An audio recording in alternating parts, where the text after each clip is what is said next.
జగన్ వెంట జనం ఏం చెబుతుందా సీన్? జనాన్ని చూసి కూటమిలో గుబులు, అదే జనాన్ని చూసి వైసీపీలో ఆశలు. కానీ వాస్తవం ఏంటో గ్రహించాయా ఆ పార్టీలు?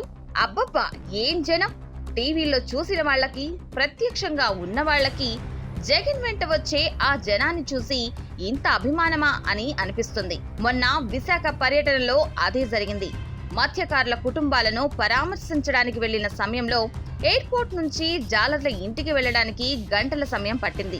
నిన్న భీమవరం పర్యటనలోనూ జగన్ ను కిందకు తోసేసేంత అభిమాన గణం. నిజమే, జగన్ అంటే అభిమానం ఉన్నవాళ్లు చాలా మంది ఉన్నారు. గత ఎన్నికల్లో దాదాపుగా 40% ఓటింగ్ వచ్చింది వైసీపీకి. కూటమి మొత్తం ఒక్కటైనా సరే అంత ఓటింగ్ రావడం గొప్పే. దీన్ని చూసుకుని జగన్ వెంట పడుతున్న జనాన్ని చూసి ధీమాగా ఉన్నారు వైసీపీ నేతలు. జగన్ ఒక్కడు చాలు, గెలిచేస్తాం అనే భావనలో ఉన్నారు. కాకపోతే ఒకటి, సిద్ధం సభలు పెట్టినప్పుడు ఇంతకు మించి జనం వచ్చారు. మరి జగన్ ఎందుకు గెలవలేదు? ఏ మీటింగ్ పెట్టినా జనం తండోపతండాలుగా వస్తారు. ప్రతిపక్ష నాయకుడికి ఉండే క్రేజ్ అది. సో వచ్చే జనాన్ని చూసి వాత పెట్టుకోవడం అనేది వైసీపీకే చెల్లుతుంది. దాన్ని చూసుకొని బలం అనుకుంటే ఎప్పటికైనా వాపే అవుతుంది. ఇక కూటమి కూడా జాగ్రత్త పడాల్సిన సమయమే.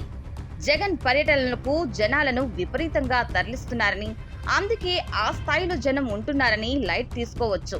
కానీ తరలిస్తే వచ్చే జనం కొద్దిసేపే హడావుడి చేస్తారు.